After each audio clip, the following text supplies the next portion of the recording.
E aí, minha gente, tudo bem com vocês? Espero que sim. Meu nome é Flávia Poli, sou psicóloga clínica e host aqui do Sensatamente, o seu podcast de saúde mental preferido, onde trazemos temas e convidados necessários para conversar com seus bastidores e te ajudar a desenvolver um autoconhecimento mais profundo, ter mais saúde mental e uma vida com mais sentido. E eu já tô aqui, ó, com meu coração acelerado de felicidade pelas convidadas desse segundo episódio. Natália Ferreira, muito bem-vinda. Obrigada pela presença. A Natália Ferreira, ela é psicóloga clínica de crianças e adolescentes, né? E psicóloga jurídica também. Isso mesmo. Né? Lawane Silva, psicóloga clínica e supervisora, né? O carro-chefe é supervisão de TCC, né? É isso aí, Flávia. Obrigada pelo convite. Eu que agradeço. E a doutora Thaís Bassi, né? Médica psiquiatra, há 10 anos aí, né? Cuidando da nossa saúde mental. Muito bem-vinda. Muito obrigada pela presença. E, gente, hoje o papo necessário, o tema central é a realidade dos diagnósticos da infância à vida adulta, mas nós vamos dar aqui um olhar além dos rótulos, né? Por quê? Hoje em dia, com o Dr. Google, né? Nós sentimos algumas coisas ali e já logo, né? Não é só vocês, não. Eu também faço isso. E já logo mas vou não lá. não deve. Mas a gente vai. E eu tô trazendo as convidadas aqui para justamente a gente falar sobre a importância, né, do cuidado dessa busca excessiva por rótulos e diagnósticos, né, e do olhar, né, de você buscar um profissional da área da psicologia, da psiquiatria, para ele te olhar e aí, né, te acompanhar durante um tempo e construir uma linha de raciocínio e ver se realmente existe um diagnóstico, se não existe, né? Porque isso daí, né, esse excesso de informação, a informação é positiva, né? A gente até estava conversando aqui nos bastidores, mas tem a dualidade ali, né? Tem gente que procura no Google e vai, isso é um pontapé inicial para buscar uma ajuda, né? Tem gente que procura no Google e já vai lá no vizinho e pede, né, o conselho do vizinho e já, né, se automedica. Sim. E tem gente que não, eu tenho isso aqui, mas deixa quieto, ninguém tá percebendo, né? E às vezes a vida tá disfuncional aí. Faz sentido para vocês, meninas? Faz. Pensando, né, nesses 3 caminhos que você falou, eu pensei aqui agora, né, na quantidade de crianças que já passaram por mim e passam, né? Temos ali aqueles pais que anseiam pelo diagnóstico e para medicar e para resolver aquele problema. Tem essa vivência. E tem aqueles que não querem medicar e tem aqueles que usam do diagnóstico para justificar tudo o que acontece também. Exatamente. E também para tratar aquela criança como um diagnóstico. Olha, é assim por conta disso. Ela é assim. Ela é assim. Isso é o TDAH, viu? Por isso que ela é assim. Então, assim, é o TOD. É o autismo. Então, assim, eu vejo que a parte do diagnóstico e da medicação, ela também tem um auxílio nisso, nessa parte de, às vezes, os pais não terem, né, que fazer nenhuma modificação dentro de casa, porque tira de mim um peso. Isso não é problema meu. É meu, porque eu que vou auxiliar a criança, mas, assim, o problema é dela, porque o diagnóstico é dela. E é pesado a gente até pensar nisso e falar nisso, né? Mas, assim, é a realidade, no sentido de... Os pais também ficam muito cansados, muitas vezes, né? Até chegar naquele diagnóstico, até se resolver aquela questão que não se resolve, porque, assim, com a medicação a gente reduz sintoma, com a psicoterapia a gente modifica ali a questão desenvolvimento cognitivo, comportamental, mas aonde a medicação vai chegar ali mesmo até que a gente alcance uma melhora, né? E a expectativa é muito grande. Então, assim, tem-se muito aquela tensão dentro da família em relação a isso. E a aceitação também que nós trazemos, né? Acredito que a Thaís também, enquanto psiquiatra, também traga no sentido das mudanças que a gente tem que fazer em casa e na realidade, né, de cada um. E penso que não só da vida da criança e do adolescente, mas dos adultos também, porque tem certas coisas que a gente faz que na hora que a gente recebe um diagnóstico, a gente percebe a importância de modificar aquele contexto. e das crianças e adolescentes. Principalmente, essa demanda é muito complicada, muitas vezes, porque eu falo, né? Eu amo atender crianças e adolescentes, mas pais, atender vocês é mais difícil. Eu imagino que seja mesmo. Eu brinco que é mais difícil, porque, assim, eu sempre falo para os pais, olha, gente, eu venho aqui, coloco 2 tijolinhos e eu levo a criança embora para casa e chuta 4. Com a realidade dos fatos, né? Não porque eles desejam fazer isso. Nossa, Natália, eu quero acabar com o seu trabalho. Não, mas é porque a mudança é muito difícil. Então, assim, além de eu preciso me modificar para mudar a realidade dessa criança. Quando somos adultos, né, eu preciso alterar o que é meu mesmo dentro da minha realidade. E que já é muito difícil. E que já é muito difícil. Agora, não. A minha mudança depende da minha mudança para a mudança naquele ser acontecer. Então, eu vejo essa questão do diagnóstico muitas vezes como alívio, como dificuldade, como um transtorno familiar mesmo, né? Então, assim, quantos pais aí, por exemplo, eu vejo uma criança com TDAH não sai de casa com a criança. Por conta disso, tipo, da dificuldade de estar com essa criança em outros ambientes. E pode falar. Tá aí a importância do acesso à informação de qualidade, né? Talvez você buscar o profissional ali, né, que vai entender o seu contexto, vai olhar para a sua realidade e te ajudar, né, te orientando como lidar com esse diagnóstico, com essa criança.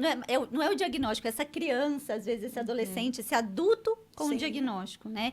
E porque não dá para ficar terceirizando tudo. Não é só a psicoterapia que vai funcionar, não é só a medicação, não é só a mudança, né, dos pais. E outra, a infância e a vida adulta, tudo, não é uma linha reta, né? Tem as oscilações. Então, e é difícil isso quando tem um diagnóstico ali, às vezes, que a pessoa...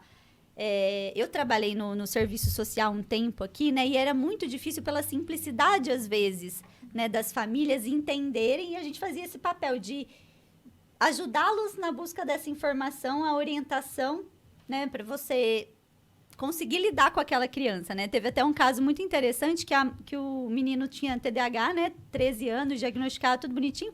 Só que a mãe, na simplicidade, né, dela... O menino é meio teimosinho ali, né? E aí, quando ele não queria tomar medicação, ele não tomava. Ou ela mesmo, não sei se por vergonha, não sei se recebeu essa orientação ou não, mas dava medicação após a aula, às vezes. Eu acho que na cabecinha dela, às vezes ela pensava, não, é só dar uma vez por dia. Né? Então, assim, são pequenos detalhes que o acesso à informação faz toda a diferença. Sim. Né? Com certeza. Não, pode falar. Eu ia falar que eu acho que isso é fundamental. Você falou desse caso, né? Eu lembrei de um pacientinho que ele não sabia ler. Então, para tentar facilitar, o pessoal da equipe do postinho de saúde desenhou, né, o sol para ele tomar durante o dia e a lua para tomar à noite.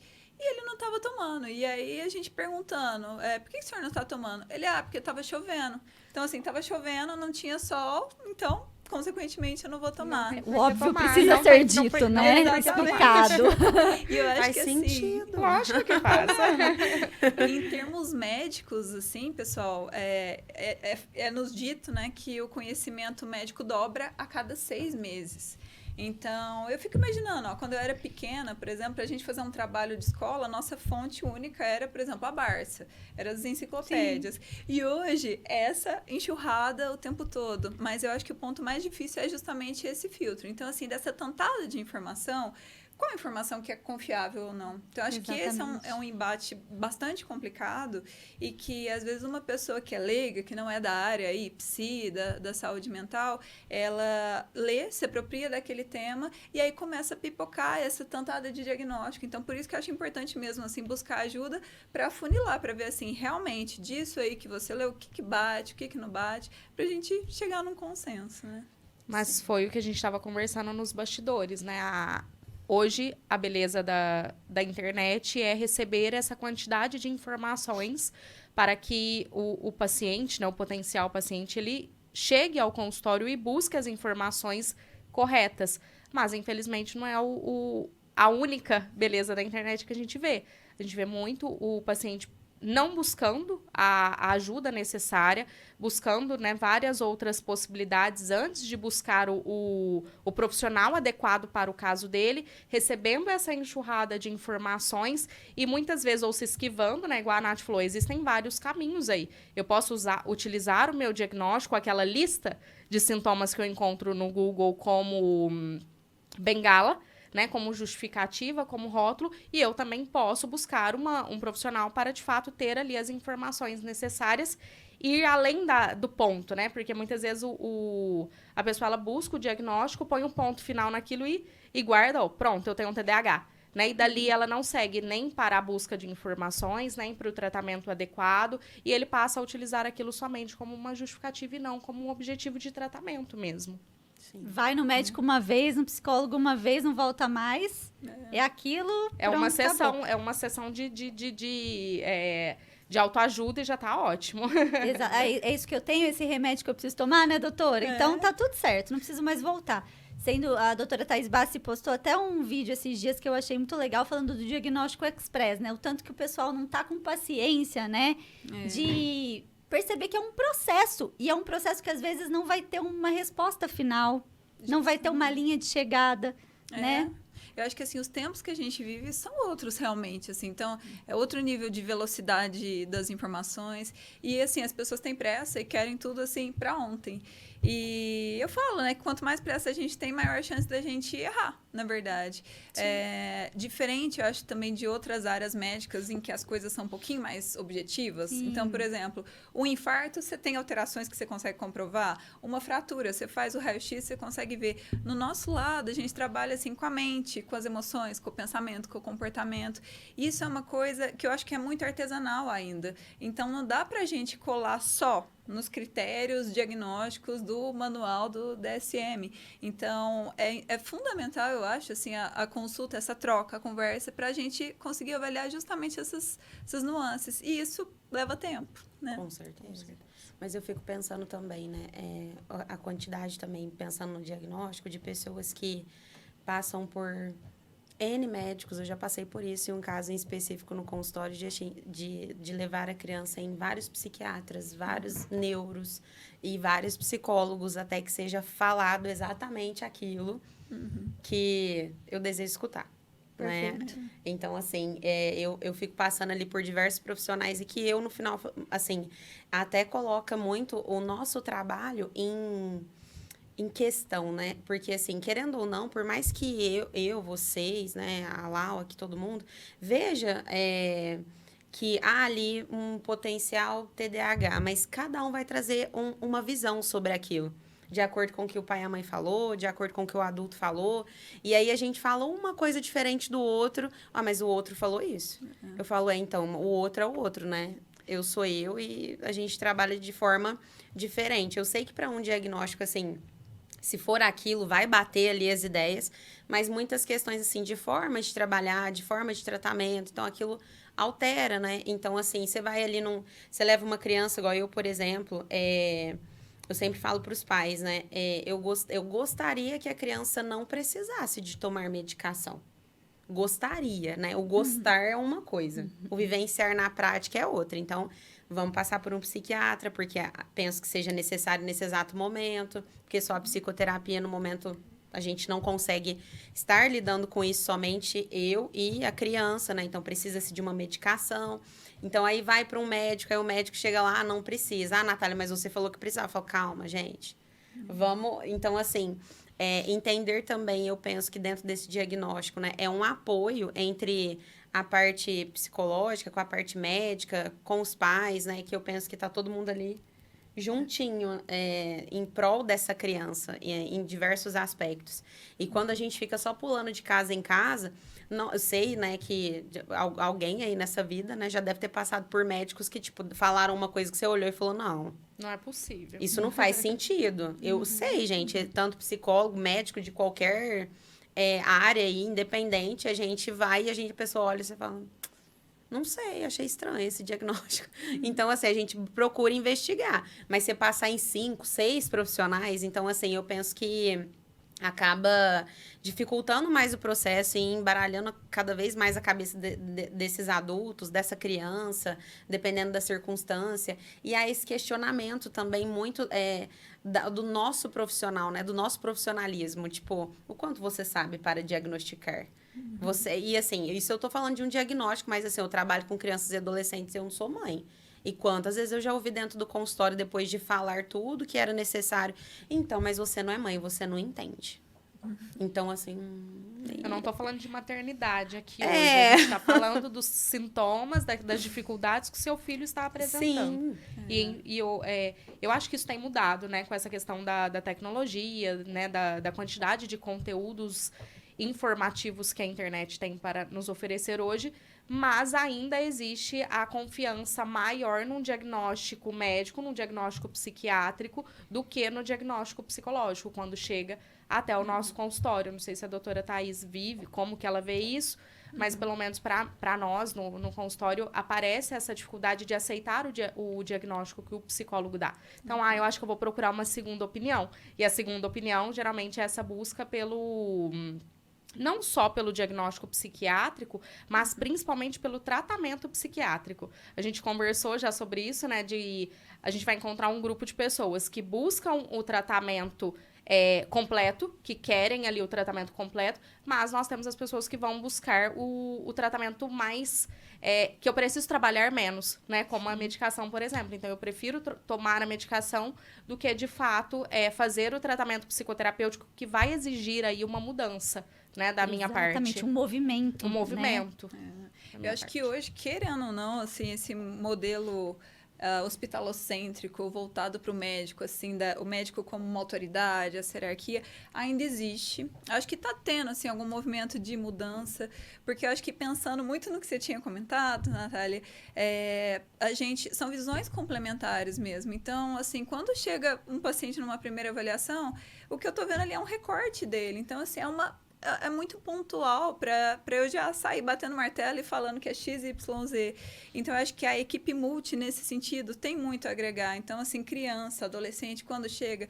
Por exemplo, quando a gente consegue fazer um vínculo legal com o psicólogo, discutir o caso, relatório de professor, de pedagogo, tudo eu acho que vai somando. A visão dos pais também. E como que a criança aparece ali. Então, acho que tudo isso contribui, junto do tempo também de acompanhamento, para a gente conseguir clarear um pouquinho as coisas no sentido aí do tão famigerado diagnóstico que todo mundo precisa e quer, né? Exatamente. Nós precisamos humanizar o olhar, né? Porque nós não estamos falando de ter razão. Eu quero psicóloga ter razão no diagnóstico, o médico. Não, nós estamos falando do ser humano ali que está ali. É um ser humano, né? E eu acho que é fundamental isso também, sabe? Do olhar individualizado. Então, ok, fulano tem toque. Mas, espera, como que é o toque para ele? Perfeito. Como que é o toque dele? Quais são as angústias dele com isso? O que tem de fundo? E isso, assim, extrapola qualquer CID, qualquer diagnóstico Com certeza. Certeza. Né? Sim. Exatamente. Mas falando dessa parte, um videozinho que você fez, que a Flávia comentou, foi sobre o diagnóstico express, né? Eu fico pensando que o medicamento também entra como essa forma, porque a ideia é a remissão de sintomas. Então, assim, eu preciso que aquilo seja rápido, até porque muitos dos sintomas, eu preciso, né, gente, entre aspas, assim, mas muitos dos sintomas que a gente vivencia não permite com que a gente viva outras áreas da vida. Então, as pessoas compreendem que, assim, a partir do momento que eu tomo a medicação e que há a remissão daqueles sintomas, ok.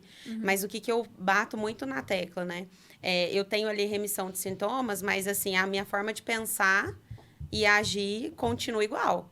Então, assim, a partir do momento que eu paro de tomar medicamento porque eu já me sinto bem fisicamente falando, a hora que eu começo a vivenciar, não as mesmas coisas, mas coisas muito parecidas... A vida continua porque acontecendo. a vida continua acontecendo, né? Eu começo a retomar aquilo tudo de novo. Então, assim, eu falo por mim mesma. Eu já passei por 2 lutos na minha vida. Então, assim, no último luto que eu passei, né? Que a minha mãe faleceu na época do Covid. Então, assim, se não fosse sabendo, enquanto psicóloga, formada, eu estava lá assim, não vou tomar remédio. Não vou, eu não quero, eu não preciso. Eu dou conta sozinha. Eu dou conta sozinha. Então, assim, isso vem dentro de tudo que a gente tá falando aí dos níveis, né, de diagnóstico. E eu tô lá, eu vou conseguir, eu tô trabalhando a parte... Aí entra a parte, né? Estou trabalhando o cognitivo e o comportamento, parari, parará. Mas o que acontece? Quais eram os sintomas? Eu não dormia. E como é que eu trabalho o cognitivo? E como é que eu tenho tomadas de decisões racionais no meu dia? E até porque os sintomas depressivos, aí eu acho que melhor para falar sobre isso a Thaís, mas até porque os sintomas depressivos não é só uma tristeza profunda, né? Ele tem questões fisiológicas, bioquímicas também. E aí, às vezes, o paciente busca essa mudança. Aí ele muda, né? Então, vai contra o que eu falei, ele busca a mudança comportamental, a mudança psicológica, mas ele esquece que o corpo dele é um só, aquele corpo precisa de um auxílio também. Sim. Eu vejo, assim, o tratamento como uma parceria mesmo. Porque, assim, muitas vezes o remédio aparece para tamponar ali uma angústia que muitas vezes é insustentável, insuportável para a pessoa. Então, para ajudar ela a conseguir caminhar um pouco. Mas se ficar só nisso, nunca dá certo. Então, Só assim, fica anestesiado, né? Justamente, que é isso que eu sempre bato muito na tecla, que eu não quero que os meus pacientes sejam assim. Eu lembro de um caso que foi muito legal, assim, de um rapaz que estava realmente deprimido, mas ele tinha essa vontade, assim, quero melhorar, me ajuda. E ele não ficou só no remédio. Então, assim, ele mudou, começou a fazer atividade física, tirou um tempo para ele, conseguiu tirar um tempo para a família, voltou a tocar violão, fez uma viagem de moto que fazia anos que ele não dava conta. E depois, assim, para ele, tirar o remédio foi a coisa mais fácil do mundo, sabe? Ele ficou muito bem e tá de alta, espero que ele esteja bem também até hoje. Então, isso eu acho muito legal quando eu vejo nos pacientes. Agora, tem esse outro perfil, né, que cola no remédio. Então, assim, esse remédio que você me passou foi bom, mas não resolveu 100%. Será que não tem um novo, um mais moderno? A panaceia, né? Esse remédio não tá me resolvendo não, doutora. Tá não. E aí fica, às vezes, numa coisa louca de, assim, a gente passa uma medicação que tem um efeito colateral, e eles querem um outro remédio para combater esse efeito colateral e outro, e cai, assim, nesse pessoal que a gente vê que tem essa autocobrança muito grande de produtividade, de perfeição, que é aquela história, né, do remédio para acordar, o remédio para você ficar produtivo, depois um outro para dormir, depois um outro para dar mais energia, para fazer atividade física e por aí vai. Não, e que perigo é isso, né? Nossa, eu acho... Essa medicalização de tudo. De tudo. Terceirização de tudo. Justamente. Né? Terceirização do sofrimento, das situações de vida, né? Igual você tinha comentado também do luto, né, Natália? Assim, quantas vezes que, por exemplo, a pessoa teve um término de namoro e aí nos primeiros dias ela não vai dormir legal, não vai se alimentar bem e aí, às vezes, muita gente imediato conclui, nossa, tá depressiva. E aí depois passa uma semana, às vezes ela conhece outra pessoa ou, assim, se enfia no trabalho e some a depressão. Aí volta a dormir bem. Então, será que era realmente? Essa era do desespero, né? Do que, tipo, eu não suporto sentir isso, eu preciso tirar isso de mim. E eu sempre uso uma fala com os meus pacientes que é naturalizar o sentir, as emoções. Todo mundo vem de fábrica sentindo as coisas. Eu acho que hoje a gente tem muito forte, assim, essa idealização da gente como centro das coisas e com essa ideia de perfeição. E acho que caminha junto, bem paralelo, essa ideia de baixíssima tolerância a qualquer frustração. Então, assim, eu não suporto a angústia, eu não suporto a falta, o medo. Então, eu não quero sentir, então eu vou me medicar ou eu vou dar vazão para isso de alguma outra forma, ou comprando compulsivamente, ou bebendo mais álcool. Enfim, cada um acha a sua forma aí que nem sempre necessariamente seria a mais saudável, né? Com certeza. E não é. Eu acho que essa questão da compulsão, né, é um assunto muito interessante, né, porque as pessoas não têm noção, né, vocês enquanto profissionais puderem dar uma explicaçãozinha mais profunda, assim, do o que de fato é a compulsão. Vamos lá. Falar do ponto de vista da psiquiatria. Quer Não, comentar? pode começar. Tá. Vou deixar você fazer primeiro, que depois eu me inspiro aí com a sua resposta. Eu penso, assim, a compulsão como todo comportamento, assim, hábito, que no fundo a gente sabe que a gente deveria maneirar, mas a gente perde a liberdade, perde o controle sobre isso. Então, um exemplo clássico que a gente tem é a compulsão alimentar. Perfeito. Às vezes a gente vê casos, assim, de pessoa que come 2 pacotes de pão de forma, com gelo, comida crua. alimentação é fundamental, a gente precisa para sobreviver, mas nessa situação da compulsão, as pessoas têm o que a gente chama de um afeto negativo. Então, assim, é angústia, desespero, ansiedade, que eu tenho que dar vazão para aquilo de alguma forma, e aí, no caso da compulsão alimentar, vai na comida. Então, geralmente, as pessoas comem muito rápido, escondido, muitas vezes, grandes quantidades, é isso, assim, não dá nem tempo de ver, eu preciso aliviar isso o quanto antes. E aí, isso entra num círculo vicioso, porque logo depois desse episódio de compulsão, vem uma culpa absurda, gigantesca, e um mal-estar grande que vai se retroalimentando. Agrava, né, esse mal-estar e a pessoa quer compensar mais ainda e vira uma bola de neve disfuncional. Mas eu ia falar da compulsão exatamente nesse ponto. Eu penso que a compulsão, principalmente quando ela aparece no consultório, ela aparece nesse formato de prejuízo e arrependimento, né? Então, é aquela pessoa, a doutora Thaís estava falando sobre a questão do comer, o comer escondido, comer de madrugada, você comprar um docinho ali, você geralmente compartilha isso com as pessoas, mas você esconde dentro do quarto para que as pessoas não vejam. A mesma coisa é a questão da compra, né? Eu converso muito isso com as meninas que eu dou supervisão, que a gente vai diferenciar um comportamento patológico de um comportamento normal quando aquilo está trazendo um grau de prejuízo para a pessoa e principalmente quando está gerando a tal da sensação da culpa. Porque se o comportamento ele for funcional, ele vai te gerar, mesmo que seja algo um pouco exagerado, né? Igual recente, uma supervisionanda me perguntou.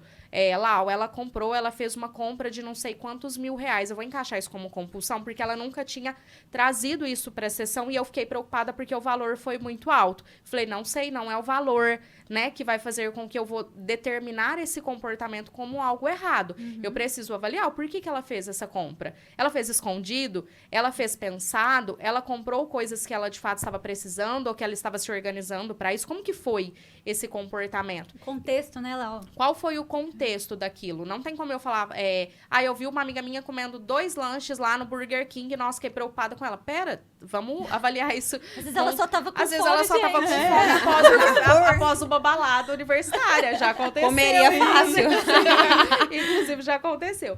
Mas a questão é, nós precisamos avaliar esse comportamento disfuncional, seja a compulsão, o vício, qualquer outro, através dessa visão do prejuízo e de como aquilo afeta a vida da pessoa no geral. Não é uma compra de sei lá quantos mil que fará com que aquela pessoa se torne uma pessoa compulsiva, né? Ou uma pessoa viciada em algum determinado tipo de substância.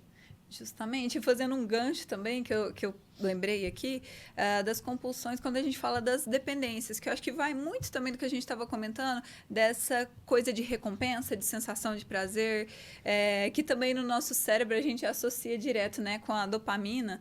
Então, por exemplo, uma pessoa que faz uso de cocaína, a primeira vez, ela tem um pico de dopamina muito intenso, só que é um pico rápido e muito forte. E isso é o que causa o potencial de gerar a dependência mesmo e esse uso compulsivo, que eu vejo muito como isso, assim, a perda da liberdade. Então, por exemplo, a pessoa que faz um uso esporádico, recreativo, diferentemente da que é dependente, a dependente, ela tem isso da perda da liberdade. Então, ela vai deixar de ir no aniversário do filho, ela vai deixar de trabalhar, ela vai vender as coisas da mãe, ela fica refém daquilo, ela fica escrava. Aquilo gira aquele comportamento, essa sensação de prazer gira, né, em torno da vida dela. A vida gira Isso. em torno disso.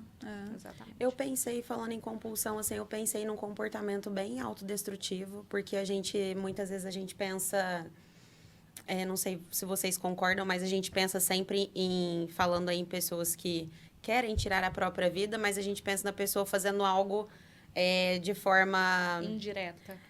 A gente pensa nela fazendo algo rápido, que aquilo acabe e ponto final. E não que ela venha fazendo isso a conta-gota, vamos se dizer perfeito. assim. Né? Então, assim, eu penso muito, tanto nas compras, quanto no uso de drogas, quanto na alimentação, que aquilo, querendo ou não, te mata. Mas não de uma forma rápida e que eu considero aquilo como estou tirando a minha própria vida. Eu considero aquilo como... foi errado, eu me sinto culpado, mas assim, beleza, vida que segue. Vou continuar aqui e talvez futuramente fazer um tratamento, mas de maneira ali, de primeiro momento, não entende que aquilo é um comportamento autodestrutivo, né? E também pensei muito no aspecto de falta mesmo, porque independente da falta que seja, né? Do que aquela pessoa vivenciou na vida dela, ou do que ela perdeu, ou do que faltou, né? O que faltou no desenvolvimento, ou o que eu perdi depois de mais velha, né? Igual pensando no luto, por exemplo, que eu comentei anteriormente, nessa perda, uma das formas de tampar isso foi o trabalho. A gente fala muito sobre isso, mas eu não percebia. Mas a Lau, na época, falava muito pra mim assim, você está trabalhando 24 horas. Então, assim, é uma falta. Gente, a agenda dela era uma loucura. E assim, era algo autodestrutivo, né? Não, eu não iria morrer de tanto trabalhar, mas eu iria morrer das consequências, né? Um burnout, que aquilo né? ali iria me trazer no futuro se eu não tratasse aquilo de uma forma adequada. Então, eu penso dentro desse aspecto, sabe? Que a gente precisa observar, porque isso às vezes aconteceu com a gente.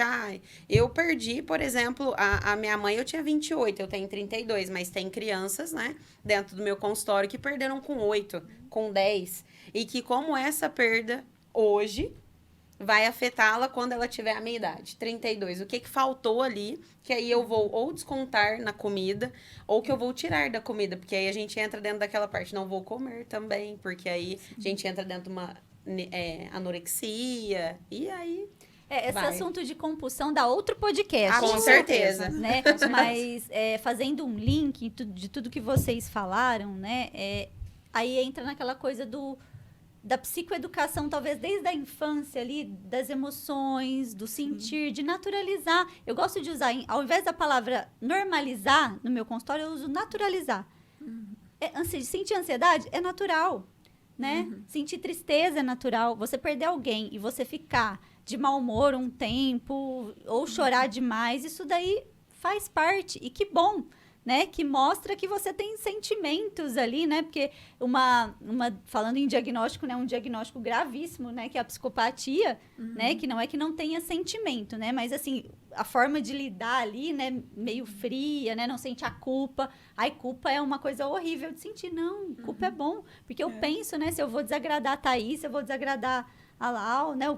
A Natália, antes de agir ali. Então, o problema tá no excesso e na falta. Sim.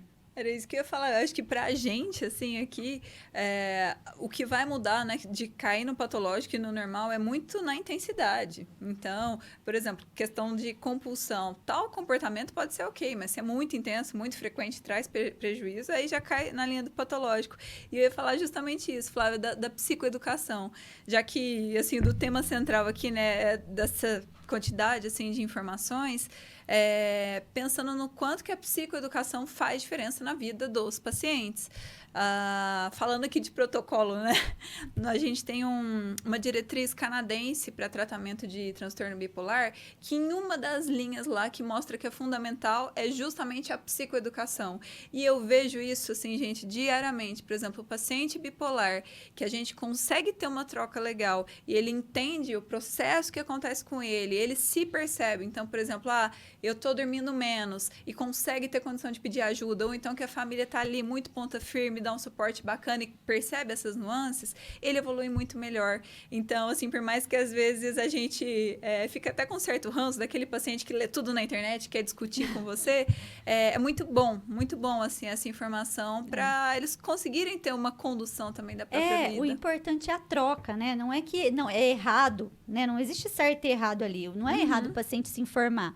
O que a gente tem que tomar cuidado é justamente com o excesso de informações. Sim. Né? E aí você estabelecer uma confiança com o profissional. Concordo que às vezes é legal você ter uma segunda, terceira opinião, mas calma, né?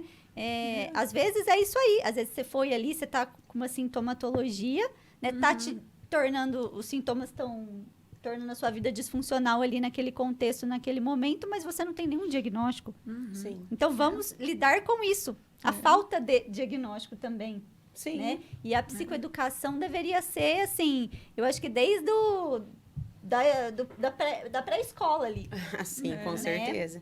A gente tinha até conversado. Ai, desculpa, já passa a bola pra você, Natália, do filme Divertidamente, né? Sim, Porque eu acho sim. que ele traz muito isso das emoções. Do tanto que, assim, ok, é normal. Nesse momento aqui, legal que você ficou ansiosa, legal que você sentiu raiva, ok, justifica, né? E vai lançar o 2, eu tô bem ansiosa pra ver. Eu tô ansiosa também, inclusive, porque a ansiedade faz parte. também. Lá. E eu adorei isso, porque a gente tem que ir... É aquilo que a gente falou no começo, ir atualizando as coisas, né? O DSM vai atualizando porque ele precisa, né? A nossa vida é movimento, a nossa vida... Né? Nenhuma verdade é absoluta, Sim. né? Fazendo um link sobre psicoeducação e excesso de informação. Eu vejo que as pessoas têm um excesso de informação, mas apesar da informação ser muito boa, a gente está brincando aqui a gente pega um certo ranço das pessoas trazerem ali o diagnóstico, né, do Google. Mas, assim, elas pegam a informação, mas como falta a psicoeducação, eu não sei o que fazer com aquilo. Então, assim, eu tenho ali a informação, mas aí como que eu vou pôr ela em prática na minha vida? Isso não falando muitas vezes, não necessariamente de um diagnóstico, né, fechado, mas assim, como trabalhar a ansiedade? Aí eu leio lá como trabalhar a ansiedade, porque eu identifico que eu me sinto ansiosa. Tá, eu li aí. O que eu vou fazer agora com e isso? agora? Não é automático, gente? Não é? Eu li, agora eu Justamente. absorvi esse negócio. E eu vejo isso muito nos meus pacientes, principalmente ansiedade, depressão, TDAH e TOC e TOD. Aquelas... Peraí, eu desço Não, ele peraí, eu todo aqui. todo. Mas assim, tá no auge, né? Mas assim, vamos pegar ali a ansiedade em si. Eu acho muito bonitinho, assim, quando eu falo pro paciente, assim, até inclusive esses dias eu tava falando para um específico, tinha um campeonato de futebol, e eu falei, olha, chega lá um pouquinho antes e pergunta para todos os seus amigos o quanto eles estão ansiosos pro jogo. E a criança olhou assim e falou, mas por quê? Todo mundo tá? Falei, tá. Todo mundo tá. Só que tá diferente. Você tá aí com o coração, né, acelerado. O outro tá lá, sei lá, batendo a perna. O outro tá bebendo água sem parar. O outro tá indo fazer xixi toda hora. O outro tá chorando, falando que não vai jogar. Né? E o outro tá chorando porque nem começou o jogo, mas já acha que perdeu. Então, assim, tudo isso é ansiedade. Você não vê esse tanto de criança lá sofrendo desse mal? Mas aí ele entende, ele vê esse comportamento em todos que estão ao redor, mas não associa que aquilo é uma ansiedade também. E que a dele é um problema, né? Ele muitas vezes encara como se fosse que a como se emoção fosse dele fosse um problema. E que, tipo, só existe aquele tipo. Não existe outros tipos, né? E só eu me sinto ansioso. Só eu tenho um problema. Isso vai criando uma situação. Sim, né? aí o mais legal é, tipo assim, e aí, tipo, pergunta pro treinador, mas ele é adulto. Mas então, adulto também fica assim, ansioso. E como, né? E como, né? Com os problemas da vida. Eu acho isso muito legal. Mas hoje os adultos também, né? Que aparecem no consultório.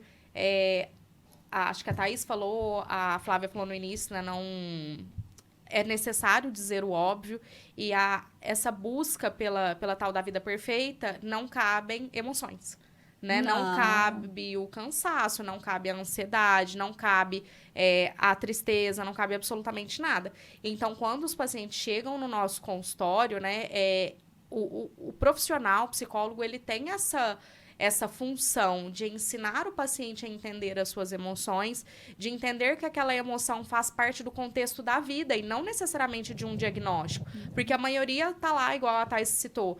A moça acabou de largar do namorado, tá namorando há 4, 5, 6 anos. Acabou de perder o cachorrinho. E aí, de repente, ela chega no consultório buscando ali nessa necessidade de eu não quero sentir isso. Então, busquei a terapia porque eu não quero sentir isso. Mas, espera aí, a gente está num contexto que é coerente com a sua emoção e a gente precisa viver isso agora, né? Eu brinco com eles, né? O que é uma emoção desregulada? É o seu copo de água cair no chão, quebrar e você chorar por conta dele. Né? Isso é uma emoção desregulada, porque o copo cair e quebrar é um contexto natural, né, da vida. Então, a emoção desregulada é aquilo que sai do contexto real da coisa. A partir do momento que aquilo é coerente com a minha vida, eu preciso vivenciar isso. E hoje, infelizmente, a gente busca essa dormência, né? Essa vida perfeita de que não, eu não posso viver isso, porque eu tenho que trabalhar, né? Eu já falei muito isso na minha vida.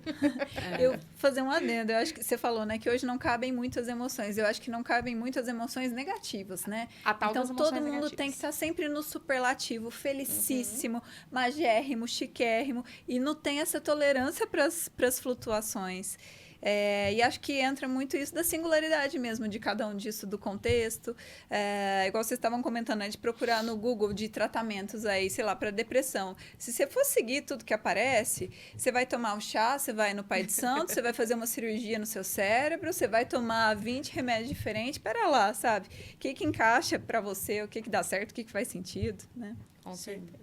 Mas pode falar. Não, pode falar. Não, eu penso também numa intolerância, assim, é muito... eu acho que, tipo, temos os dois lados, né? Das pessoas que estão aí super informadas sobre vamos lidar com as emoções, porque a gente vê a geração, tipo, eu, por exemplo, né? Eu falo muito para os meus pacientes adolescentes, às vezes chegam uns lá muito revoltados, né, com a vida, e assim, eu falo para eles, conto um pouco da minha adolescência, para eles se identificarem com aquilo. E aí eu falo assim, nossa, mas se meu pai e minha mãe tivessem esse conhecimento sobre a psicoterapia, claramente eu teria feito, tipo, a adolescência inteira, gente. Você psicoterapia, teria. eu teria feito. Você teria. Eu teria super feito. E, tipo, gente, era uma menina revolts. Não, mas eu fazia uns negócios muito nada a ver. Amiga, você foi expulsa da Autorrevelações escola. aqui da Você foi expulsa Eu fui expulsa da escola, tá me acusando. Então, tipo assim... E aí, tipo, eu fico pensando, cara, se meu filho é expulso da escola hoje... Né? Ele provavelmente entraria para um processo de psicoterapia. Eu olhar para a psicóloga e falar assim, ó, pega esse menino aqui e vê o que tá acontecendo na cabeça dele. Pelo amor de Por Deus. que ele tá sendo mandado embora da escola? O que tá acontecendo na vida dele? Sim. E assim, o que tava acontecendo na minha vida? Eu não tenho assim, gente, eu não tenho a menor noção do que tava acontecendo. Eu não sei. Eu não, olhando para trás, gente, eu não sei. Eu não sei o que tava acontecendo. Mas assim... Eu era uma boa criança, explica pra eles. Eu era uma boa pessoa, criança. eu era boa, eu era legal, eu era boa. Mas assim, fazia umas coisas nada a ver. Mas aí hoje eu fico pensando, e aí, tipo... E eram pessoas jovens, os meus pais são jovens, né? O meu pai tem 52 anos, né? Então, assim, a minha mãe faleceu com 48, e eu fico assim, será que eram tão jovens, assim, que também estavam, tipo... Não tô nem aí, vamos viver a vida, porque assim, mas não porque não tá nem aí pra criança, mas porque, tipo, a demanda, a imaturidade, todas essas questões, mas também a falta de conhecimento, né? E hoje a importância que a gente tem esse conhecimento, como tem tantas crianças aí que estão aí nessa atividade desse conhecimento, e eu vejo que o nível de conhecimento traz muita angústia, porque quanto mais eu sei também, e aí eu fico, meu Deus, eu preciso tratar disso? Eu preciso arrumar isso? Eu preciso arrumar isso? Eu posso sentir isso? E eu fico... Eu acho que isso vai muito também nas nuances que a gente vê, que eu acho que a gente acaba flutuando muito de extremos, né? Então, geralmente, se você tem uma geração que é mais rígida, mais ditatorial com os filhos, a tendência é que esses filhos tornem os filhos deles, assim, mais livres, e às vezes solta a rédea até demais. Então, tudo acaba tendo os prós e os contras, né? Então, com relação a isso da informação, então, antes, né? A informação de menos era ruim, porque muita gente ficava sem diagnóstico, né? Em compensação, né? Por outro lado, hoje o que a gente vive é diagnóstico demais, né? Então, no meio dessa onda aí, né, de tanta informação, para a gente conseguir garimpar o que realmente é, mas igual você comentou, a terapia, eu acho que independentemente também do contexto, sempre tem um potencial enorme, assim, de ajudar a pessoa no seu processo aí. Pra gente humanizar, né? É tão chato você ter que ser perfeito, você não poder errar. E o erro, né, a gente falhar, faz parte também. E é através disso que vem a evolução. Né? Então, assim, viver uma vida mais leve, é que a gente tem a autocobrança muito forte. Hoje em dia, essa questão do trabalhar, né, que a gente vai ter até um podcast exclusivo falando dessa questão do burnout, né? Porque a gente se esconde, a gente quer ao mesmo tempo, né? Não sei se vocês têm uma visão parecida ou não, se não tiver, pode trazer, tá? Eu ser ansiosa e eu trabalhar demais, eu me sinto pertencente ao mundo atual. Porque tá todo mundo ansioso.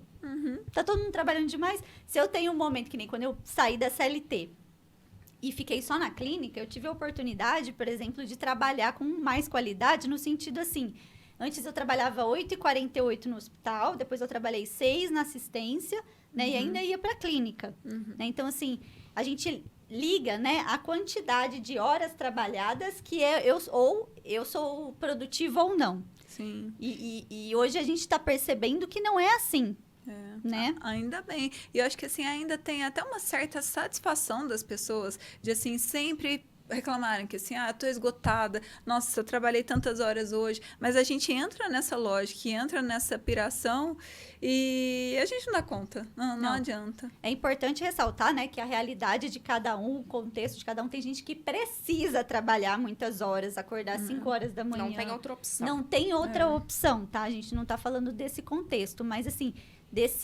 dessa parte do se sentir pertencente e por isso que a psicoterapia é interessante, porque ela faz você parar e tomar consciência de algumas coisas. Só que é muito incômodo, né? Eu reparo que as pessoas chegam logo de cara, algumas chegam já terapeutizadas, vamos dizer assim, no sentido que mais aprofundado da coisa, mas outras chegam, tipo assim, eu vim aqui porque eu quero ser mais produtivo.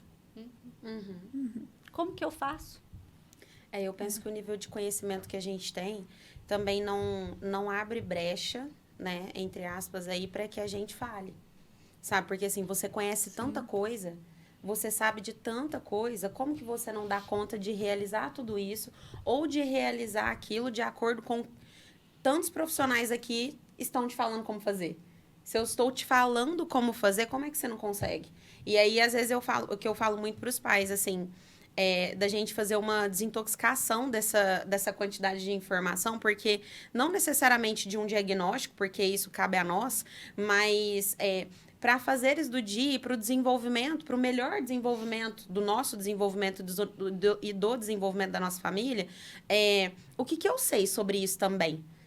Sabe? O que eu sei sobre o desenvolvimento infantil? O que eu sei sobre o meu desenvolvimento? O que eu aprendi? Porque todos nós temos uma bagagem também. Então, assim, a gente tem um momento, obviamente, que a gente tem que procurar um psiquiatra, um psicólogo, uma ajuda, um apoio, um suporte. Mas, antes disso, a gente se desintoxicar daquilo e também ver que, assim, talvez eu esteja tentando tanta coisa que eu estou recebendo, né? Eu estou recebendo tanta coisa, estou tentando fazer tanta coisa que no final eu não faço nada.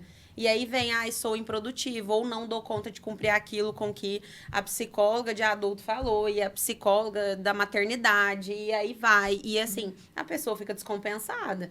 E aí o negócio não tá dando certo? Não, mas não tá mesmo. Não tá, porque a gente tá ouvindo 365 pessoas falando na nossa cabeça o tempo todo. Então, assim, é o nosso trabalho, estamos na era, né, de passar a informação. Nunca tivemos tanto acesso a isso, mas, ao mesmo tempo, filtrar, né, garimpar essa questão e ver ali que a gente não vai conseguir pôr tudo em prática e que não conseguir não é falha.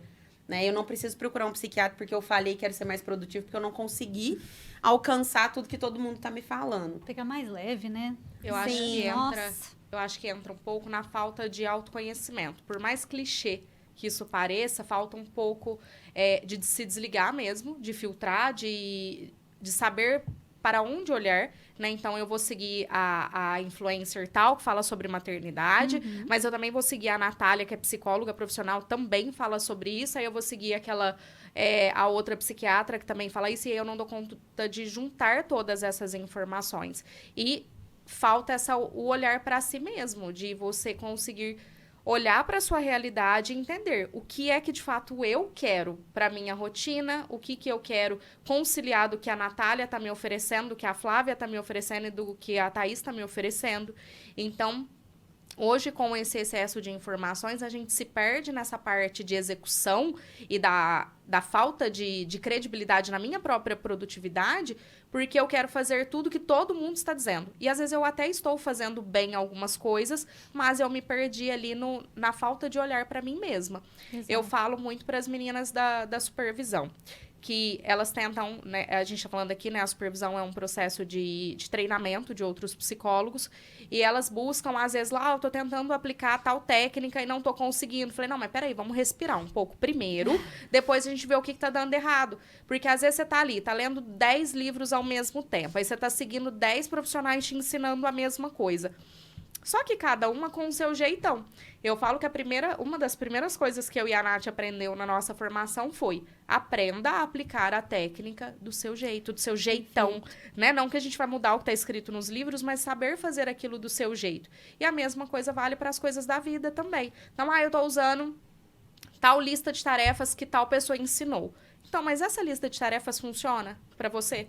Porque às vezes não. Né? Então, igual a minha é muito específica, a minha é meio louca, mas ela funciona muito bem pra mim. É personalizada, né? Ela é personalizada. Não, ela é completamente, gente, ela é completamente... Mas a ideia exatamente é essa, aprender a se autoconhecer também para eu colocar em prática. O que é produtividade para mim? O que é produtividade para o outro? Porque às vezes o ser produtivo, eu tô vendo lá, a fulana, ela é mãe, esposa, né? Então, mas você nem mãe é. Por que você está se inspirando na rotina da fulana? Respira, né? Então, essa busca incessante de espelhar um comportamento que às vezes não é para ele ser seu. Eu lembro daquele filme Diário de uma Paixão. Não sei se vocês assistiram. Eu já assisti. Eu não assisti. É muito bonitinho, romântico, no último, assim.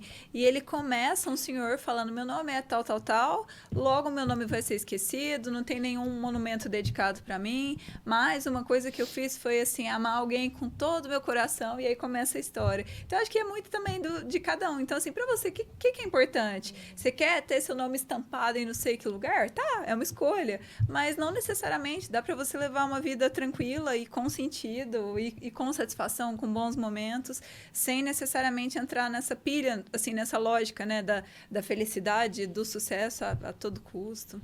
Eu acho que a rede social, né, porque assim, antes, quem eram as celebridades? Só quem aparecia na TV, né? Hoje cada um tem o seu canal, cada um tem o seu programa, né? Cada um tem essa possibilidade de aparecer. Então, a gente desenvolver um autoconhecimento profundo, eu acho que é de necessidade básica ali, pra gente não se perder nisso que a Lau falou, né? Que você trouxe também, Thaís, porque assim, tá, eu quero, né? E aí, tá. Eu tô fazendo uma perguntinha que eu até tô meio repetitiva nisso, mas eu acho que faz muito sentido pros meus pacientes. Se você, né, a sua escolha, você quer escolher, né, por exemplo, constituir família. Se ninguém soubesse dessa escolha, né, você ia continuar querendo fazer essa escolha?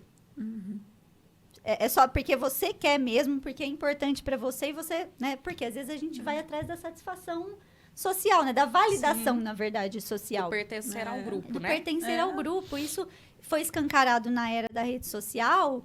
E aí a gente só vai para fora, quero pertencer, então eu sigo uma. Não, agora tá na modinha fazer essa dancinha, seguir a outra. Eu vou nessa daqui. Calma, gente, vamos, né, desacelerar para poder se olhar e se autoconhecer de forma mais profunda. Gente, no consultório, até uma coisa simples, né? As pessoas não sabem o que é autoconhecimento. Um paciente falou para mim que foi bem forte.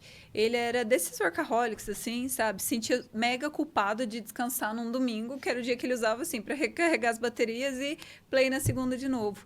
E ele falou para mim, Thaís, chegou num ponto que, assim, eu não sei quem eu sou, eu não sei o que eu gosto, eu não sei que tipo de filme. Você falar assim, escuta uma música aí, não sei qual. Então, as pessoas, acho que ficam muito perdidas nisso mesmo. Então, nesse caminho aí do autoconhecimento. Eu acho que a internet também, tenho certeza, mas abriu portas pra gente para um autocomparativo, né? Nossa, o tempo O todo. tempo todo, então assim... Socorro, Deus! Até um autocomparativo do que é normal, do que é saudável, um autocomparativo de diagnóstico. Eu sou autista, você também é, mas como que você é autista? Qual é o seu funcionamento enquanto autista e qual que é o meu? Parece que o seu é melhor do que o meu. Peraí, vamos rever. Vamos rever aqui, porque seu autismo tem que ser muito parecido com o meu, ou, não sei, tem alguma coisa diferente, estranha aqui no meio do caminho. Então, assim, a gente precisa, mais ou menos, lidar com isso da mesma forma. E essa questão de autocomparativo, pensando nas crianças e nos adolescentes, eu vejo, por exemplo, as crianças dentro da sala de aula, né, pensando no TDAH, em diversos diagnósticos, mas tudo que vem caminhando aí desde então, da perfeição, da comparação. A mãe tem lá 2 filhos, um fica sentadinho na cadeira o tempo todo e o outro não para. Então, Olha assim... eu aqui, TDAH, tô brincando. Eu já rodei aqui minha cadeira, ó. Aí vai lá, eu olho pro outro e falo, não, esse aqui não tá normal. E aí entra dentro do comparativo e às vezes a gente vai ver, essa criança tá normal. né? Mas, assim, não se encaixa dentro da realidade dessa E do que ela quer. do que ela quer e do autocomparativo e da perfeição também, né? Da questão da falha, dessa criança não conseguir muitas vezes acompanhar da mesma forma. Eu tenho atendido, né, um paciente em específico que toda semana a mãe traz para mim o que conversou com a professora na escola, né? E aí, no nosso último encontro, eu falei pra mãe, eu falei assim, olha, vamos parar de perguntar para a professora como que essa criança está em sala de aula?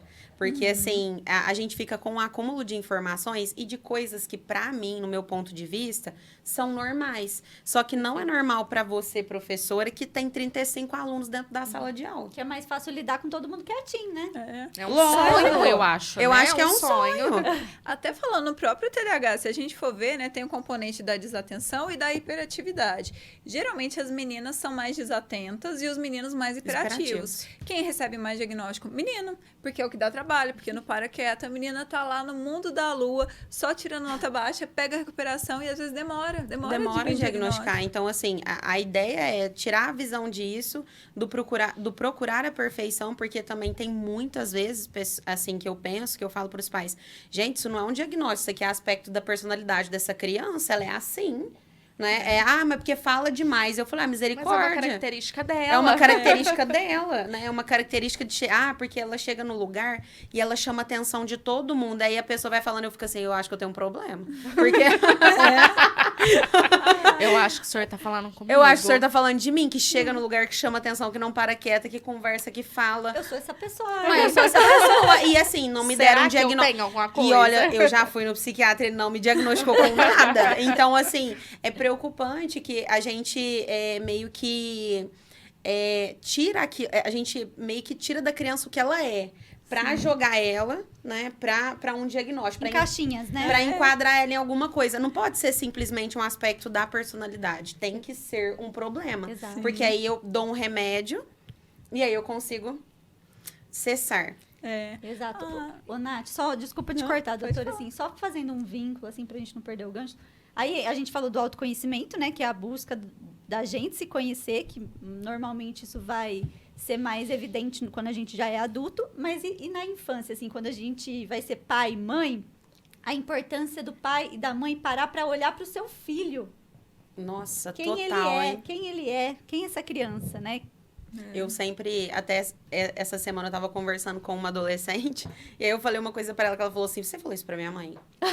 Aí eu falei assim, não, eu tô te falando, tipo, de uma coisa natural e que é o esperado, né? No sentido, assim, a criança, ela sempre está mais próxima dos pais, então a ideia é que os pais tenham mais condição de observar essa criança mais perto, porque automaticamente ela já fica muito perto dos pais, né? Próxima dos pais. E quando a gente entra na adolescência, a criança, o adolescente, ele procura ali estar no grupo de amigos e tá mais preocupado em se encaixar naquilo e fazer parte daquele grupo. Então, claramente, tem um distanciamento, né? Dos adultos ali de rotina.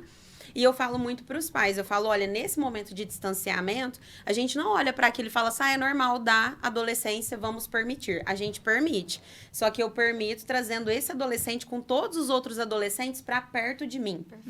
Então, assim, às vezes, aí eu comentando isso com a paciente, falando, olha, o ideal é que o pai, pai, eu vou num aniversário, eu quero fazer uma festinha de aniversário, assim, eu quero jantar na casa da minha amiga. Então, assim, tudo bem, ela pode jantar, mas quando que a gente vai combinar de você trazer essa pessoa para jantar dentro da minha casa?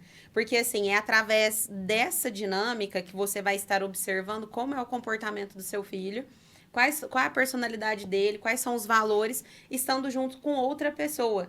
E que é, hoje, a pessoa que tá ali mais junto dele, né? E também ver se tudo que é aquilo que eu vim ensinando na infância tá fazendo sentido agora. Porque eu vim moldando aquilo, né? Fora que eu moldo, mas tem ali aquele aspecto que ela já é mesmo, mas toda aquela bagagem que a gente veio mostrando. E hoje, o que ela tá vivenciando, quais são os tipos de escolha que ela faz através daquilo que eu ensinei. Só que se eu permito, tipo, já é um momento, Nath, fica longe mesmo. Não, gente, fica longe, mas tem que trazer todo mundo pra dentro de casa. Vamos parar de preguiça, né? Vamos parar de preguiça. Vamos trazer as crianças. E é né? muito difícil, só que é muito difícil ter essa observação. Mas, gente, observando, a gente já não vê muito. Estando atento, a gente já perde muita coisa. Brincadeiras à parte, assim, não quero que... Eu sei que ser pai e mãe deve ser muito difícil, não é o meu lugar de fala, eu não sou. Mas, assim, é muito importante quando você vai escolher fazer, ter o filho ali, constituir a família, ou mesmo que veio, né, de repente, vamos dizer assim, mas tá ali, né, buscar uma ajuda, né, para você se construir enquanto pai e mãe ali, porque não vai ser tudo redondinho. Quando a gente, às vezes, né, tá ali imaginando uma situação, a gente não consegue sentir as oscilações, né? Então, parece tudo muito certo. O nenê chora na minha cabeça, mas assim, lá eu não tô cansada aqui. Mas na realidade ali eu tô cansada. Tá cansada. Né? Com certeza. Então, é porque assim, eu brinco muito, por exemplo, eu tenho 2 afilhados, né? Então, eles vão lá pra casa, eles vão no final de semana. Então, assim, eu tô super descansada. Assim, eu tô cansada da semana, mas eles não estão comigo. E, assim, eu tiro o final de semana pra estar com eles. Então, é mais tranquilo. Então, eu organizo atividades, a gente brinca, se diverte. Eu tenho essa oportunidade. Mas esse meu afilhado com a mãe em casa...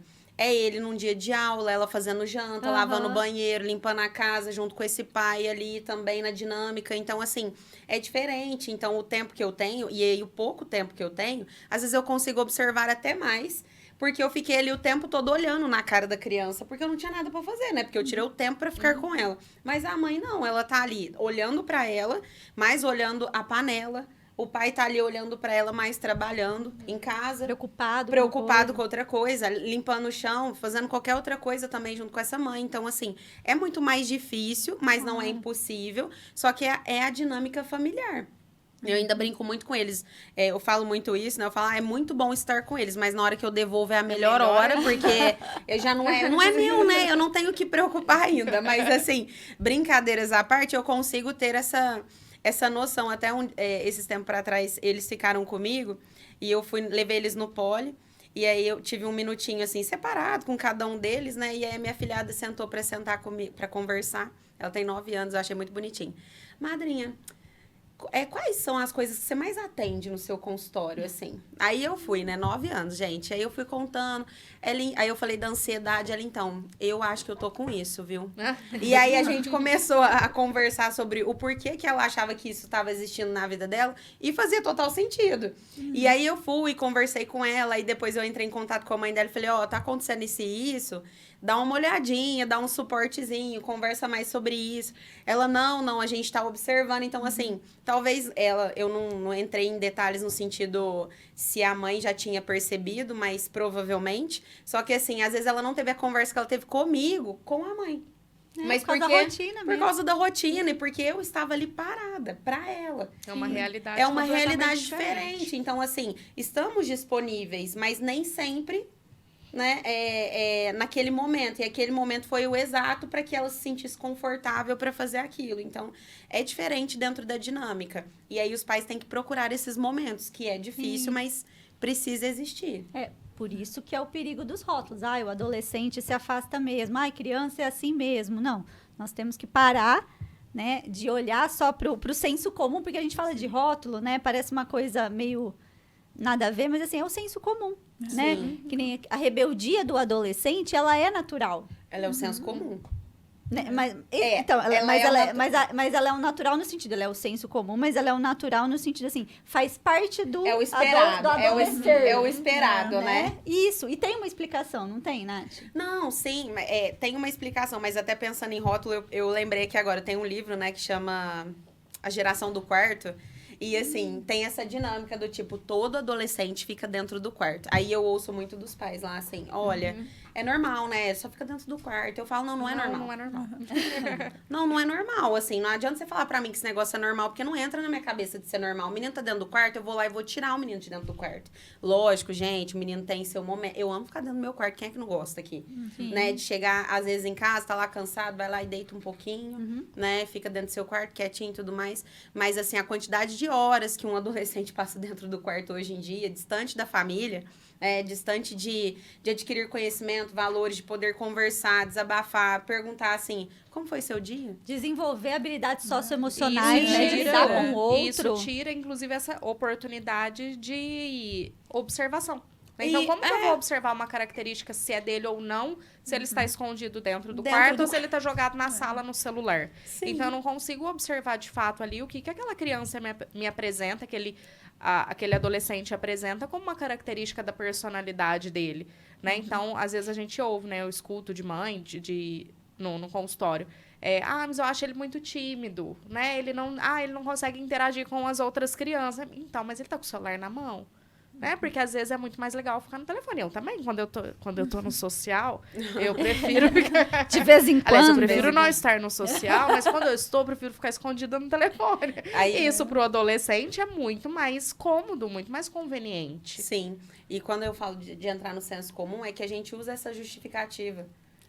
Né, do que o adolescente está vivendo. Tá vivendo isso porque é difícil mesmo, faz parte da adolescência. Exato, não vai procurar saber o porquê de trás, né, daquilo, Isso. né, que faz parte do desenvolvimento, para ele poder desenvolver autonomia, né, então assim, só que a gente entende, a rotina de cada um é única aí, né, é muito difícil, a gente fica naquela coisa de ter que dar conta de tudo a qualquer custo, né, então é muito complicado, a gente não tá aqui no olhar de julgamento, mas... Não. Eu acho que de olhar para isso. E aí cai naquela coisa que a gente falou há pouco, né? Do desacelerar para a gente conseguir, né, olhar para dentro, né? Construir um autoconhecimento profundo com auxílio, porque ninguém sabe se autoconhecer sozinho, né? No sentido, não que não saiba, mas assim, é muito importante às vezes você desenvolver, né? Porque às vezes a gente só se critica.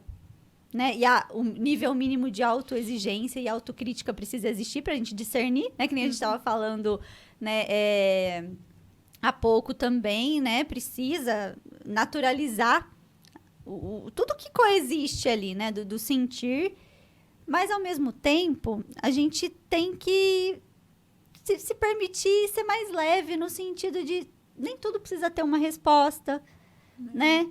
Deixa eu quero ter um diagnóstico, mas tá, esse diagnóstico ele é funcional para sua vida em alguns aspectos, mas outra, vamos aproveitar mais as relações, vamos se olhar mais, né? Se olhar internamente e olhar para o outro, Sim. né?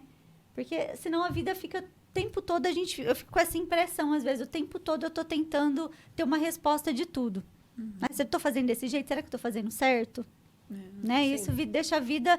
A gente fica cada vez mais ansiosa, né? Porque parece que eu nunca tô o suficiente ali. Que eu sempre tenho que estar fazendo mais, tem que ter, né? E eu já coloquei uma coisa na minha vida que é assim, ó, a minha vida pessoal eu não gosto muito de mostrar nas redes sociais, porque eu acho assim, é uma responsabilidade minha comigo mesmo. Então, se eu tô fazendo atividade física, se eu tô melhorando a alimentação, eu sei que muita gente mostra, né? Não tem problema nenhum, mas assim, por quê? Porque é o meu mundo que faz a diferença ali, né? Então, assim, é o meu olhar. Sim. Né? Eu acho que faz total sentido. E penso que até assim, quando a gente tem até falando na parte de relaxar, naturalizar, e que nem tudo tem que ter uma explicação. Vamos. Né, do que você falou, e que eu acho que até quando tem explicação... É porque, assim, dois lados, né? Que as pessoas querem uma explicação, quando você dá, não tá bom. E às vezes quando você dá, também não tá legal. E aí, se eu dei, não tá, aí eu dei a explicação, não tá bom. Aí tem jeito de melhorar a explicação, não tem. Você não tá falando que eu queria ouvir? Você não tá falando que eu queria ouvir. Então, assim, e tem certas coisas que a gente procura a resposta e que, literalmente, aí quando eu olho pra cara do paciente, falo assim, então, não tem assim. E assim, a vida é muito dinâmica, né? Então, eu acho que assim, muitas vezes a gente fica como se fosse um equilibrista mesmo. Então, é importante, é saudável você se perguntar, e eu falo assim, dá um F5, de repente atualizar. Opa, ano passado eu achava que esse aqui era o melhor caminho, mas de repente mudou um monte de coisa, será que não é melhor ir por lá? Eu falo assim, se recalcular a rota, sabe? Igual tem no Waze. Mas nós temos o direito, né, de mudar de ideia. E eu acho que tem muita gente ainda que acredita que precisa ser rígido dentro daquilo que escolheu. E eu escolhi isso aqui, então eu vou até o fim. Mas a que ponto, a que custo e até que fim? Exato. Né? Porque isso muda, as coisas mudam. Exato. Encara como, você tem a personalidade fraca, você fica mudando toda hora. Não, e a vida é sempre atualização. Sim. A gente sempre tem que estar atualizando o aplicativo. Sempre tem. A gente atualiza o aplicativo, não vai atualizar a vida. Exato. E olhar para isso com mais flexibilidade, com mais tranquilidade, né? E viver mais as relações, né? Consigo mesmo, porque a gente vive muito buscando respostas e às vezes a vida é só se perguntar algumas coisas, né? Então, assim, e esse bate-papo, né, justamente para a gente poder ajudar um pouquinho as pessoas com informações de qualidade. É claro que nós não somos detentoras de verdades absolutas, mas para dar cutucada, para fazer pensar, para tirar daquela, né, zona de conforto que não é nada confortável, né? E poder, né, abrir o horizonte para recalcular a rota, para ressignificar algumas coisas. Claro, a Flávia de 10 anos atrás não é a mesma Flávia de hoje. Que bom, né? Que E bom, é maravilha. exato, e é libertador eu poder ser dona das minhas escolhas. Só que às vezes a gente não sabe se eu tô escolhendo por mim ou se eu tô escolhendo pelo efeito manada. Com certeza. Com certeza. E penso até assim, ser mais tranquilo nessa questão do diagnóstico, porque assim, eu não sei se a doutora Thaís concorda comigo, mas eu falo, recebi aqui o diagnóstico de TDAH. Legal, mas eu recebi esse diagnóstico com 5 anos. Quando eu tiver 15, não vai ser a mesma coisa. Né? Até isso tem uma modificação na minha vida, né? Onde eu encontro também a maturidade, o desenvolvimento. Talvez hoje eu precise de uma medicação, mas com 30 não. Né? Ou eu precise da medicação, mas preciso de uma dose menor. Né? Ou depende muito de que fase que eu vou estar da minha vida. Então, assim, é que quando... pensando na questão do diagnóstico, pensando nessa... de ser fluido, de ser natural, e que, tipo, as coisas podem melhorar e que não a gente não deu uma martelada naquilo e sempre vai ser a mesma coisa. Assim como a vida muda, o diagnóstico não vai mudar, mas ele pode melhorar. A gente vai se habituar, a gente vai se reconhecer e entender o que eu posso fazer com aquilo que eu tenho. Exato, não se condenar, né? Eu falo muito isso com os meus pacientes. Não se condene, né? As coisas vão se modificando mesmo, porque flexibilizar é saúde mental. Né? Pra você ficar Com rígido certeza. ali, eu sou assim, pronto, acabou, não tem mais solução, né? Eu acho que vai muito nisso, assim, da sua atitude perante qualquer diagnóstico que você venha receber. Então, você pode muito bem, assim, colar no diagnóstico de TDAH e, assim, coitadinho de mim, eu preciso do remédio, esse remédio não está fazendo efeito, preciso de uma dose maior, preciso de mais tempo de prova. Ou então, encarar que, assim, ok, é uma condição que dá para fazer a respeito e vambora, sabe? Que é uma postura muito mais ativa, que eu vejo, assim, sempre que faz uma diferença para melhor, sempre. Aliás, é uma orientação que todos nós damos em consultório, acredito, é você ser ativo na sua vida. Sim. Né? Porque nós conversamos, nós orientamos, né? Trocamos ideia, mas se a pessoa não tiver a ação ali, né? Que não existe nada. É muito ligado também essa questão, não vou entrar no mérito dessa questão, mas só comentando da motivação. Muita gente fica esperando eu ter vontade das coisas para fazer, sendo que, na verdade, a realidade da vida adulta faça o que tem que ser feito. Né? É isso aí. E é isso aí. Não no sentido desprazeroso e também não no sentido que só a vida vai ser prazer.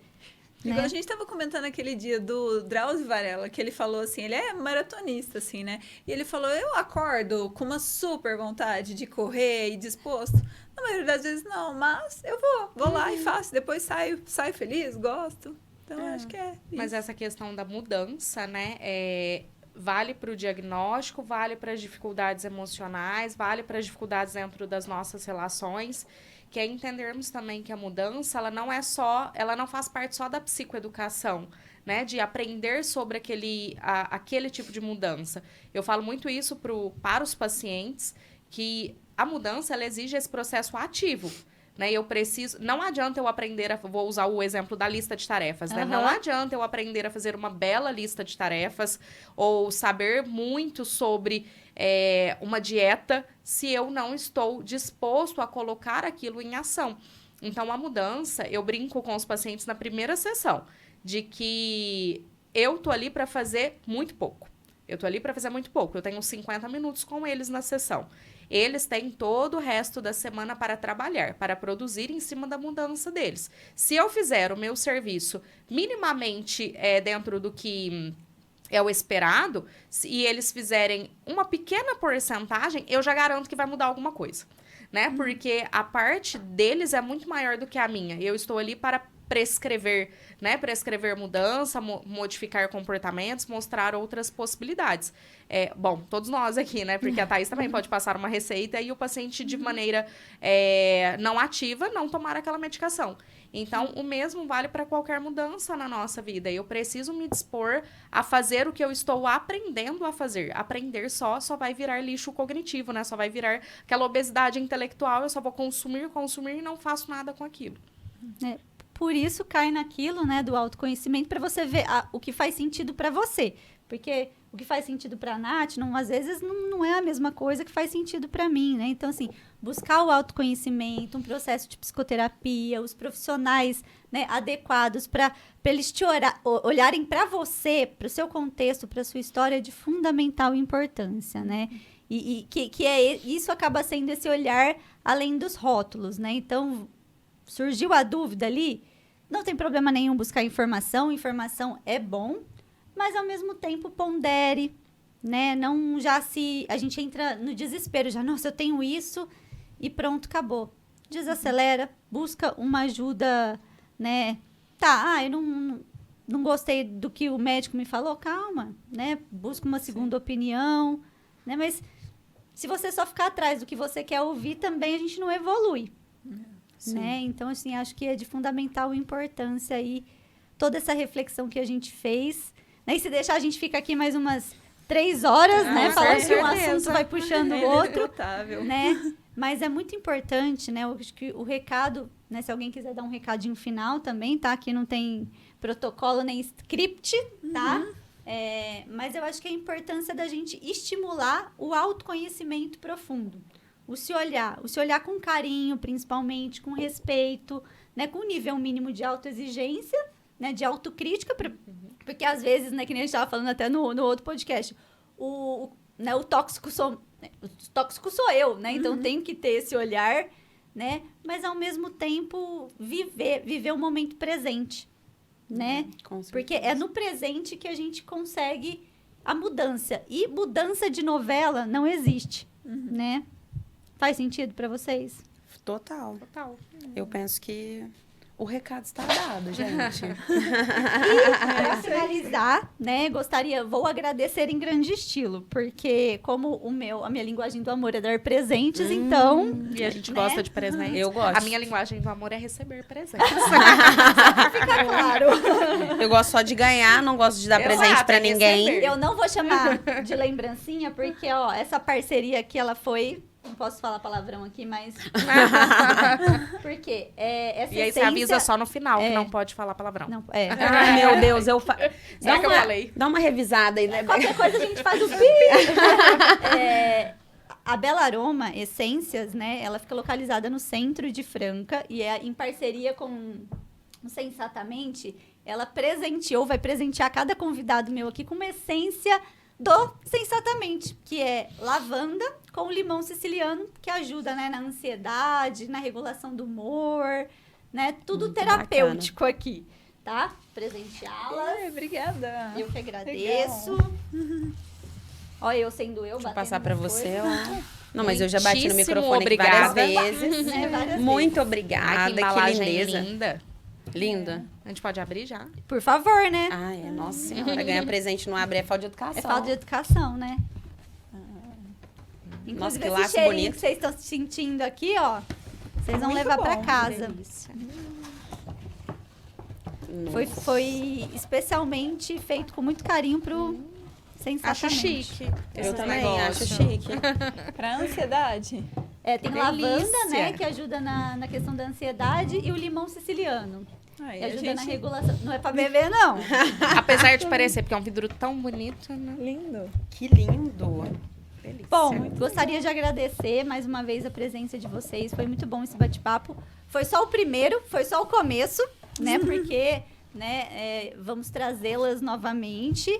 Espero ser gostaria de convidada. agradecer você que ficou até o final aqui com a gente, se vai assistir depois, né? Nossa, eu tô muito feliz com esse projeto que saiu do papel, porque não era para sair do papel agora, mas eu acho que as coisas vão acontecendo na nossa vida, né? E esse propósito de levar informação de qualidade para ajudar as pessoas, Eu acho lindo, né? Então, trazer profissionais gabaritados para isso, e não só profissionais, mas seres humanos, né? E gostaria de pedir para vocês se inscreverem no canal, né? Porque assim vocês recebem o conteúdo que vai ao ar 2 vezes ao mês, tá bom? E se não se inscreveu, né? Já se inscreve lá, que aí dá para comentar no vídeo se esse vídeo fez sentido para você. E se você pensou em alguém que vai fazer sentido, também compartilha. E é isso, gostaria de agradecer muito.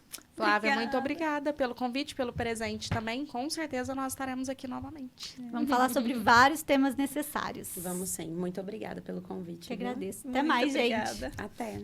Tchau, tchau. Finalizamos. Ora. E quem não se inscreveu está mal